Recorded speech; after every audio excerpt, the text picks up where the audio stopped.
Hello Shreya, বলো আমাকে সবাই চেনে। হ্যাঁ, আমাকে সবাই চেনে। আর ইন্ট্রো দেওয়ার কিছু না, নেই।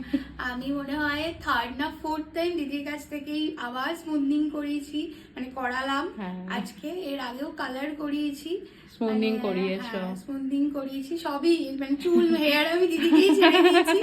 আমার নতুন করে রিভিউ দেওয়ার কিচ্ছু নেই। আমি এখনো সবাইকে রেকমেন্ড করি যে প্লিজ দিদির কাছে আসো। সব থেকে বড় কথা, আমি এই ফোর্থ টাইম স্মুথনিং করার পরও আমার চুলের মানে ডেনসিটি কমেনি তো? কমেনি, মানে অ্যাজ ইট ইজ হেয়ার ছিল।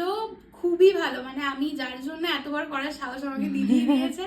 আশা করি সবাই না, স্মুথনিং করলে কারোর হেয়ার ড্যামেজ হয় না, যদি সে মেনটেন করে। তুমি মেনটেন করেছো তাই তোমার হেয়ারটা। তার সাথে দিদির উপরে ভরসা, এটা সবাই বলো এখন বারে বারে হেয়ারটাকে ভালোবাসতে ইচ্ছা করবে। একদম এত সুন্দর, মানে একমাত্র দিদির জন্যই পসিবল। তো আমি সবাইকে রেকমেন্ড করবো। সব থেকে বড় কথা, যেমন সফট থাকে হেয়ার, সিল্কি থাকে, গ্রোথ একদম সেম থাকবে। মানে চুল সত্যি ভাঙে ড্যামেজ না, হয় না। সব থেকে বড় কথা ভাঙে না। ভাঙে না, চুল ড্যামেজ হয় না, স্প্লিট এন্ডস থাকে না এতটুকু। মানে আমি এত রাফলি মানে চুলকে ড্যামেজ করার ট্রাই করলেও মানে হয় না তুমি সেটা। এই ইয়ারটাতে তো তোমার পড়াশোনার একদম, স্টাডির হ্যাঁ, চাপে তুমি অতটা স্পাও করতে পারো না, না, তাও না, কিন্তু ঠিক, তোমার আমি- হেয়ার ড্যামেজ হয় হ্যাঁ, মানে কম মানে স্পাতেও শাইন, মানে হেয়ার একদম ঠিক থাকে। শাইন তো শাইন ভগবান। পেয়েছো ভালো।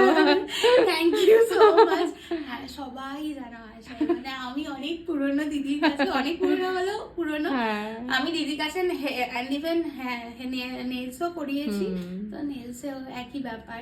তো এই আর কি। চলো ঠিক আছে, আবার আসবে, টাটা, তুমি thank তো you, আসবে, thank you so repeatedly much. আসবে। হ্যাঁ, একদম একদম। চলো টাটা। টাটা।